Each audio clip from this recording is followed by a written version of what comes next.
Capítulo 3. Interposición. Artículo 19. Conclusión de recursos ordinarios. Para pedir amparo, salvo casos establecidos en esta ley, deben previamente agotarse los recursos ordinarios judiciales y administrativos, por cuyo medio se ventilan adecuadamente los asuntos de conformidad con el principio de debido proceso. Artículo 20. Plazo para la petición del amparo. La petición de amparo debe hacerse dentro del plazo de 30 días siguientes al de la última notificación al afectado o de conocido por este el hecho que a su juicio le perjudica. Sin embargo, durante el proceso electoral y únicamente en lo concerniente a esta materia, el plazo será de 5 días. El plazo anterior no rige cuando el amparo se promueva en contra del riesgo de aplicación de leyes o reglamentos inconstitucionales a casos concretos, así como ante la posibilidad manifiesta de que ocurran actos violatorios a los derechos del sujeto activo. Artículo 21. Requisitos de la petición. El amparo se pedirá por escrito llenando los requisitos siguientes. A.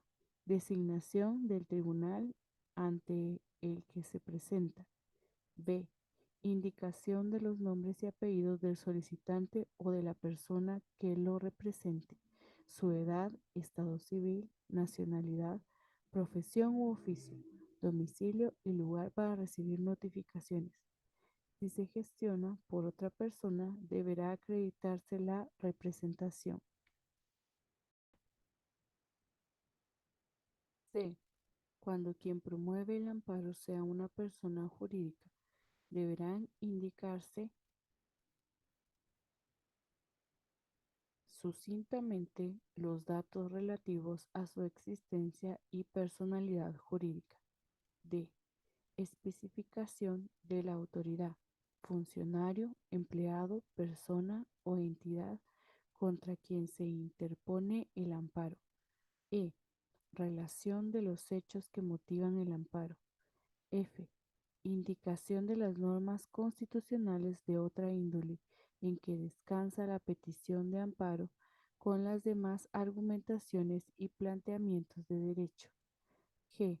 Acompañar la documentación que se relacione con el caso, en original o en copias, o indicar el lugar en donde se encuentre y los nombres de las personas a quienes les consten los hechos y los lugares donde pueden ser citados y precisar cualquiera otras diligencias de carácter probatorio que conduzcan al esclarecimiento del caso. H. Lugar y fecha. I. Firmas del solicitante y del abogado colegiado activo que lo patrocina, así como el sello de este. Si el solicitante no sabe o no puede firmar, lo hará por él otra persona o el abogado que auxilia. J. Acompañar copia para cada una de las partes y una adicional para uso del tribunal. Artículo 22. Omisión de requisitos en la petición.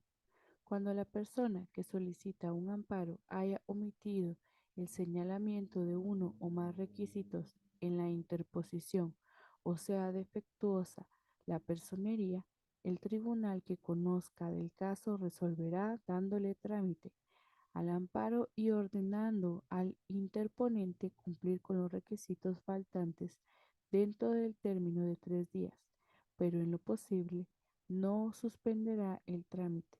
Cuando el tribunal lo estime pertinente, podrá agregarse a este término el de la distancia. Artículo 23. Gestor judicial.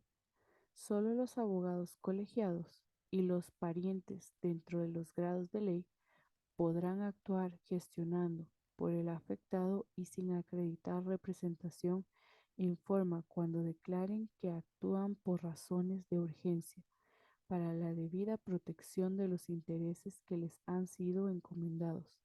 Antes de resolver el amparo, deberá acreditarse la representación que se ejercita, salvo casos de urgencia que el tribunal calificará. Artículo 24.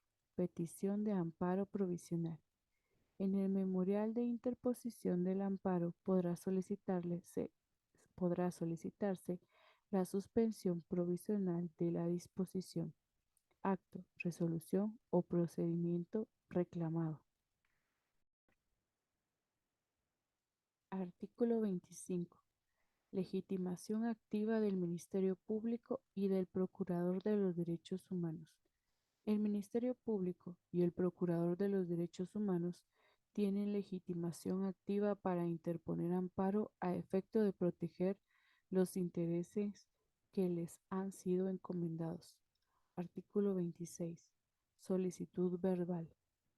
La persona notoriamente pobre o ignorante, el menor y el incapacitado que no pudieren actuar con auxilio profesional podrán comparecer ante los tribunales en solicitud verbal de amparo, en cuyo caso se procederá a levantar acta acerca de los agravios denunciados, de la que de inmediato se remitirá copia al Procurador de los Derechos Humanos para que aconseje o, en su caso, patrocine al interesado.